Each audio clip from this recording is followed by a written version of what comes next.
C'est le plus jeune Premier ministre depuis 2 siècles. À 43 ans, David Cameron est le nouveau chef du gouvernement britannique.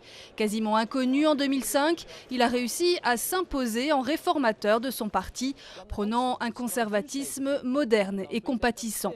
Il rajeunit et féminise ses équipes et pousse les Tories à adopter des thématiques nouvelles, éducation, santé, environnement.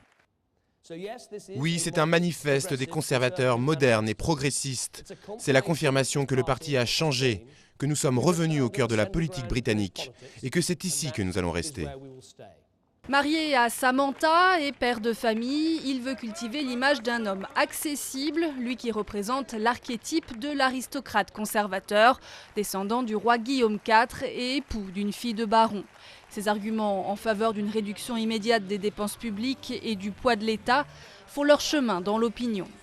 Le déficit budgétaire le plus élevé depuis la guerre, la récession la plus grave depuis la guerre, une fracture sociale, une défiance du monde politique. Ce sont de graves problèmes auxquels le prochain gouvernement devra répondre. Mais les Britanniques ne sont pas totalement convaincus pendant la campagne. Il est en tête aux élections, mais sans majorité absolue. Pendant 5 jours, David Cameron aura donc dû faire preuve d'un talent de conciliateur pour amener les libéraux-démocrates à accepter de former une coalition, malgré les importants points de divergence entre les deux partis. Des divergences que le nouveau Premier ministre dit vouloir mettre de côté pour le bien commun et l'intérêt national.